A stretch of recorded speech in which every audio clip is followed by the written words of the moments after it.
Well, another E3 came and went this year, and this time the name went with it too. And you, as the consumer, can't keep up with all this scattered information. Well, let me tell you something, pal. You came to the right place, because today we're going to unpack everything that was announced at this E3, going through all the conferences and picking out all the biggest reveals and announcements of 2024. So basically trying to highlight all the key moments from this year. So the second showcase at E3 took place on June 6th with a live press conference of Summer Games Fest. Summer Games Fest, it's the E3 replacement pretty much, but it confuses me why they have a showcase. You know, they're not a publisher, they're not a developer. I wonder what wacky titles they're gonna have to show. Jeff opens up talking about the industry layoffs, and if you were growing up and want to be a game developer, not gonna lie, kid, don't quit your day job. As for the couple games that actually got finished, the first one to show is... Hey, Concord, get out of here. No one, get out of here. This is a PlayStation. No one wants you here. Leave.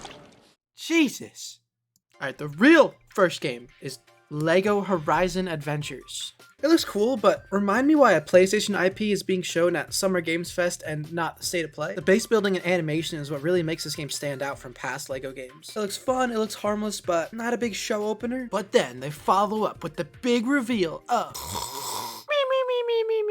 Do people really still get excited for zombie games in 2024? I know one guy who's into zombies and he can't pay his rent on time, so, you know, that's the zombie demographic. At least Lego looked memorable. This one, I don't even know the name. Then they put the word replayable in their trailer. That does not spark any confidence. It makes you feel like they're lazy. They didn't make any interesting environments, just one big map. Next trailer. You know, in the beginning, Jeff really tickled our balls by saying that there's gonna be Harry Potter, but he didn't say what kind of Harry Potter. A fully CG trailer for Quidditch Champions. The one takeaway I have is, yep, that's Quidditch. We've all seen the movie, so why not show a little gameplay? Just a smidge! Moving on, Jeff introduces the next game and, you know, it looks good. It's made by one guy. Oh my god. So, I'm so sorry. This is the wrong footage. This is wrong footage. Sorry. This is Cuffbust, which bears striking resemblance to Minecraft Cops and Robbers. Everyone wanted to play Cops and Robbers back in the day, but we didn't know how to download the map and set up a world, so I'm glad this game will finally fulfill my dream. After that is the gameplay reveal of Star Wars Outlaws, an open world Star Wars game. Looks fine. Kind of seems like a generic open world game with a Star Wars coat of paint. When I hear open world, I want to know what's going to be in the open world, and they showed clips of walking. At the end, it's cut short and said more will be shown at the Ubisoft Direct. So basically it's a trailer for a trailer. Awesome. The only thing that really stood out to me is the marketable Scrunglow is an actual animal and not a droid. That's new. Up next is the reveal of Neva. More like, I'm never gonna play this game. Just kidding, it looks fine. The animation looks really stellar. The colors make it stand out, but I think it might be a little too minimalist. We'll just have to wait and see. Then we see a CG trailer for Sid Meier's Civilization 7. But more importantly, Sid Meier himself. And wow, this guy is old. I did not expect him to be so old. Like, why are you here, man? You're so old. Where's your wife? Go home to your family, dude. After that, we see a trailer for, hey, I just saw this movie a couple months ago. I'm gonna be honest, these next trailers, they look boring, they look generic, and they all lead into an ad. And then the ad goes into a 15-second trailer of Warhammer 40,000 2 Space Marine. Can't say I'm the most excited, gotta be honest. But then, suddenly, banger alert! Banger alert! Jeff invites the director and art designer of Persona 3, 4, and 5 to talk about their latest baby they're cooking up, Metaphor. They come on stage and they talk about Archetypes, a new gameplay addition that, you know, low-key functions like Personas, and show a new trailer for the game focused on archetypes. Overall, it looks great. The game looks stylish and pretty, and it comes out in October. Very cool. Thank you. To keep the steam rolling, Jeff announces a new Batman Arkham game exclusively for the MetaQuest 3. Yeah, I think 5 people in the world still play VR. It's super dead, and no one's buying a MetaQuest 3. Street Fighter 6 is next, showing off some new DLC and guest characters for the first time in the franchise. The first is Terry Bogard, and the second is the big booby lady that they couldn't put in Smash because Super Smash Bros. Ultimate is for good boys and girls of many different ages, so we decided not to feature her. Please forgive us. Then they show a game that genuinely looks bad. Oh, hey, it's Goku. I'm not gonna lie, there's like 10 million Dragon Ball games, and this game definitely looks like Dragon Ball, I can say that for certain. Don't ask me how it's different from any of the other Dragon Ball games, I have no idea. After that, we cut to a trailer of Call of Duty Black Ops, Delta Force Blackhawks. No, that is not a joke, that is the literal name. And then we find out why they put Terry Bogard in Street Fighter 6. It was to announce Fatal Fury City of the Wolves, where they just show another big booby lady. This trailer sucks, I'm not gonna lie. They don't show any gameplay, just close-ups of the flashy moves. You know, it's nice and all, it looks good, but at least show show someone getting comboed, you know, put a little spice, put a little something. I don't play fighting games, but if I did, why would I choose this over Street Fighter or Tekken? Then we got some more ads. In this one, this guy turns into Master Chief. I think it's funny. All of this before the big announcement of Blumhouse Game Studios, which is neat, I guess. You know, they make horror movies, so now they're expanding to make horror games. I just hope that they adapt their most recent horror movie, Five Nights at Freddy's, and make a game based on that. I think it would be really fun. Of all the games they showed, yeah, they look scary. The one where the girl waters the crops, but ooh, it's spooky. Looks funny. Like, that's a very stupid concept. Like, Stardew Valley, but what if you get killed? Showing them all in a sizzle reel kind of takes away from a lot of the individualism of these games, so we'll have to wait and see from the studio. After that is the Power Rangers game, and it looks fun. As a kid, I only like Power Rangers in secret because it was weird. The first person segments look creative and cool, and Madam Web is in this game! Let's go! Alright, let's see. After that, we got Kingdom Come Deliverance 2. I've never heard of this game or the original. After looking up the original, I found a user review that says it's great because there's no forced diversity, and that makes it a game of the year. Moving on.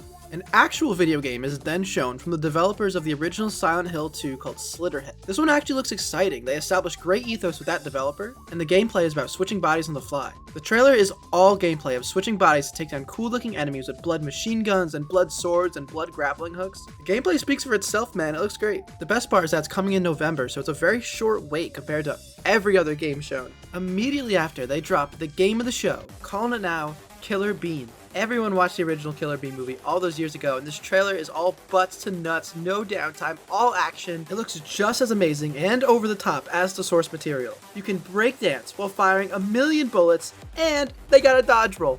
What more could you ask for? I mean, the footage, it speaks for itself.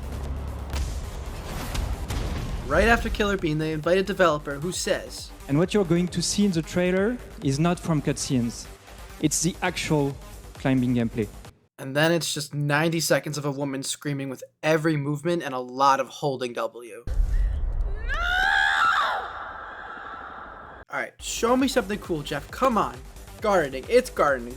Jeff, we have enough farming games. Please. Alright, I'm gonna be honest. At this point, I'm a little checked out of Summer Games Fest because next they show a fully CGI generic dark trailer for Unknown 9 Awakening. No one's playing this, bro. No one. Alright, then we got boom. Blink and you miss it. 15 seconds of the Monster Hunter Stories port and then an ad. Granted, it's a Capcom ad, so it gets bonus points. After that, we get boom, CG trailer, skip. Boom, CG trailer, skip. Among Us. The Among Us part is really awesome, actually. They're using the success of Among Us to fund other indie games and be a publishing studio called Outerslaw. That is actually insanely cool. I like the Star Fox one. This sizzle reel does a way better job than the Blumhouse ones because the games look unique and stand out. I really didn't expect that announcement. Also didn't expect an Among Us TV show trailer at Summer Games Fest. They announced the voice actors before, and Elijah Wood was the only one that I remember. Jesus Christ, how much money did Among Us make?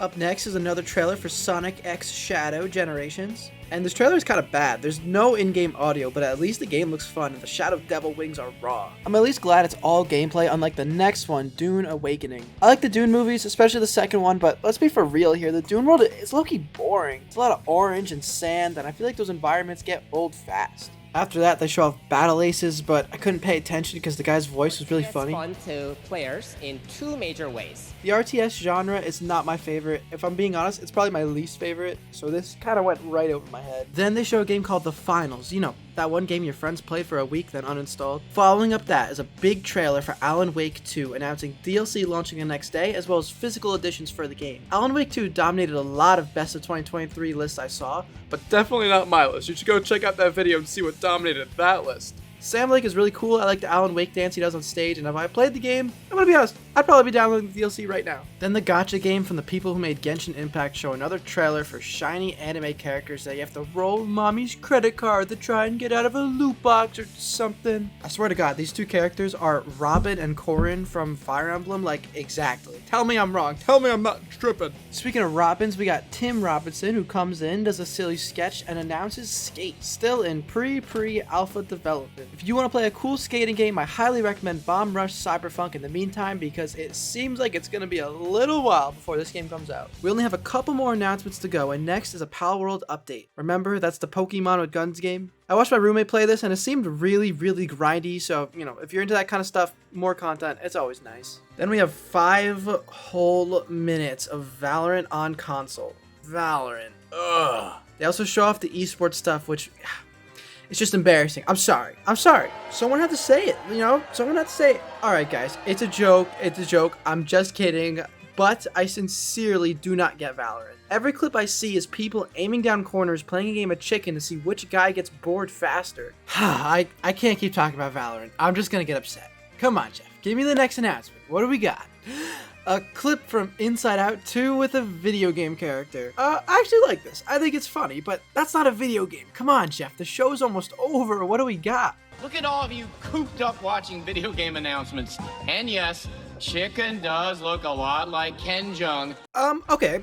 We got some Monster Hunter now, and that is always exciting. An extremely cinematic trailer is shown how the game effortlessly swaps in and out of gameplay. The trailer also shows off another new monster who looks like a super Almadron just swimming in and out of sand, paired up with a Shigaru Magala looking dragon. The previews from people who got to go hands-on with the game said it completely blew them away and it was the game of the show. I have my full faith in Capcom on this one. Please do not disappoint me. Speaking of disappointments, we finally wrap up Summer Games Fest with the final show of the night, Phantom Blade Zero. It looks fine. Ghost of Tsushima is already out if you're into that kind of stuff, and gameplay, it looks okay, I guess. The fact that they chose to end their showcase on a game that's already announced, I think is an odd decision, but hey man, we finally made it out of Summer Games Fest 2024. This was a really bad showcase this year. None of the games really wowed me, and I'm still confused on why Summer Games Fest does their own announcements. They're not a publisher, they're not a developer, and Ubisoft, Sony, and Microsoft, just to name a few, still go off and do their own show anyway. The strength of Summer Games Fest is having a lot of these shows in one place and general time, as well as the behind closed doors Playdays event for media. I don't think a showcase is really necessary from them, and it definitely does not warrant being 2 hours long. All in all, I think Summer Games Fest, it gets 1.5 knee slaps out of 5. And that's it. That's the end of part 2. Up next is Xbox Game Showcase, and please subscribe, please like, please comment, and please share and engage, please. Thank you.